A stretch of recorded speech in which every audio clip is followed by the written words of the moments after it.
Hi friends, అందరికీ నమస్తే. మీరు బాగున్నారా? నేనైతే చాలా చాలా బాగున్నాను. నేను చేయబోయే పచ్చడి ఏమిటని ఎదురు చూస్తున్నారా? నేనైతే కొత్తగా మామిడికాయ పచ్చడి చేస్తున్నా ఫ్రెండ్స్. నేను చాలాసార్లు పెట్టాను. ప్రతి సంవత్సరం నేను ఇలాగ పచ్చి మామిడికాయతోటి నేను ఉడకబెట్టి చేసుకుంటాను. చాలా రుచిగా ఉంటుంది. ఆ మామిడికాయని ముందు వాటర్ పోసుకుని ఒక గ్లాస్ ఉడకబెట్టుకోవాలి. ఉడకబెట్టుకున్న తర్వాత ఆ స్కిన్ అనేది తీయాలి, వేరు చేయాలి. ఇత్తనం ఉంటుంది కదా లోపల, ఆ ఇత్తనం వేరు చేయాలి. కొంచెం మనం గెంట ఉంటుంది కదా, ఆ గెంటతోటి అలాగా, ఎందుకంటే కొంచెం ఏదైనా ఒకవేళ గడ్డలాగా గట్టిగా ఉంది అని అనుకుంటే అలా గెంట పెట్టి కొంచెం అలా నలిపినట్టు, పప్పులాగా ఎనిపినట్టు అని మోయనంగా సరిపోయిద్ది. ఏంటంటే మనకి ఉప్పు కానీ కారం కానీ మనం కరెక్ట్గా వేసుకోవాలి. వేసుకుంటేనే మనకి ఆ రుచి అనేది తెలిసిద్ది. ఒకవేళ ఉప్పు ఎక్కువైనా మనం తినలేము, కారం ఎక్కువైనా తినలేము. అందుకు కాబట్టి ఎప్పుడైనా సరే, ఏ పచ్చడైనా సరే ఉప్పు కారం అనేది కరెక్ట్గా వేసుకుంటేనే మనకి ఆ రుచి అనేది తెలిసిద్ది.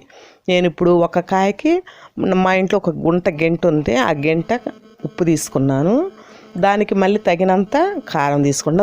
చూడండి, రెండు కరెక్ట్గా కొలత ప్రకారమే తీసుకున్నాను. అలా తీసుకొని అది మొత్తం అలా తిప్పాలి. అలా కలిసే వరకు మనం తిప్పుకోవాలి. ఎందుకంటే పొడి పొడిగా ఉప్పు అలా ఉండిద్ది కదా. మనం ఈ లోపల ఏం చేయాలంటే అది కలిపి అక్కడ పెట్టేటప్పుడు కొంచెం నీరు వచ్చిద్ది. ఎందుకంటే పచ్చిగా ఉంది కాబట్టి. ఈ లోపల మనము కొంచెం ఆవాలు, మనకి ఇంట్లో ఉన్న వేసుకోవచ్చు. లేవు అనుకో ఒక స్పూనున్నర ఆవాలు, మెంతులు ఒక స్పూనున్నర, అవి రెండు వేయించుకోవాలి. అవసరం ఉంటేనే ఆవాలు వేయించుకోండి, లేకపోతే అవసరం లేదు. మెంతులు కంపల్సరీగా వేయించుకోవాలి, లేకపోతే చేదు వస్తుంది. అది వేయించుకొని అది చూడండి, మిక్సీలో అలాగా రెండు కలుపుకోవాలి. ఏంటి, ఆవాలు మెంతులు రెండు మిక్సీ వేసుకోవాలి. ఆ మిక్సీ వేసుకున్న పొగట్రు అదేం కొలత అవసరం లేదు. ఎక్కువ వేసుకుంటే చేదుగా ఉంటుంది. మోయనంగి చాలు, ఒక స్పూనున్నర అయితే సరిపోతాయి ఆవాలు మెంతులు. అవి రెండు మిక్సీ వేసుకొని అలా కలుపుకోవాలి. ఇందాక మనం కారం పోసి కలిపాం కదా, అలాగే ఇది కూడా అలా కలుపుకోవాలి. ఈ లోపల మనం పొయ్యం పెట్టుకున్నాం కదా, మనం ఆపలేదు పొయ్యి. అందులో ఎందుకంటే మామిడికాయ పచ్చడి అంటే ఎట్లయినా అంత నూనె ఎక్కువే పట్టిద్ది. మనకు టేస్ట్గా ఉండాలి కదా. మామిడికాయ అంటే కొంచెం ఆవకాయ టైపు, అదేమో మనం పచ్చిది పెడతాం. ఇదేంటంటే ఉడకబెట్టి పెట్టుకుంటాము. దీంట్లో 2 ఎండుమిర్చి వేసుకోవచ్చు. మరంతా పచ్చడానికి మామిడికాయలు మరి నాకు నిలవ ఉండేది, ఇదేమి చెడిపోయేది కాదు. ఎన్ని రోజులు ఉండా కానీ కలర్ చేంజ్ అవ్వదు, బాగుంటుంది.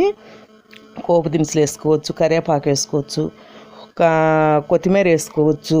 మనకు చూడండి అలాగ దోరగా వేయించుకొని ఈ పచ్చడి అనేది మళ్ళీ అందులో వేసుకొని అంతా కలిసే వరకు అలా కలుపుతూ ఉండాలి. ఎందుకంటే అంత ఆయిల్ పట్టాలి కదా. అలా కలుపుకుంటూ ఉంటే అప్పుడైనా మనం అన్నంలో వేసుకొని తిన్నా సరే, మనం రోట్లో వేసి నూరిన పచ్చడిలాగా అంత టేస్ట్ వచ్చిద్ది. చాలా బాగుంటుంది.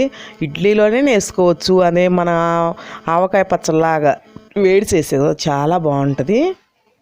చేసుకోండి. అట్లోనైనా సరే, నేను మా ఇంటి దగ్గర చేసిన వాళ్ళకి చాలామందికి పెట్టా కూడా, చూడండి బాగుండిద్ది, ఇలా చేసుకోండి అని నేను వాళ్ళందరికీ సలహా ఇచ్చాను. మీరు మా ఛానల్ లాస్ట్ దాకా చూడండి, షేర్ చేసుకోండి, కామెంట్ పెట్టండి. తెలియని వాళ్ళు తెలిసిన వాళ్ళు ఎవరున్నా సరే రెడ్ బటన్ని ప్రెస్ చేయండి, గంట సింబల్ కొట్టండి. నేను ఎన్నెన్నో వీడియోలు మీ ముందుకి వస్తాను, చూపిస్తాను కొత్త కొత్త వెరైటీలు. చూడండి ఫ్రెండ్స్.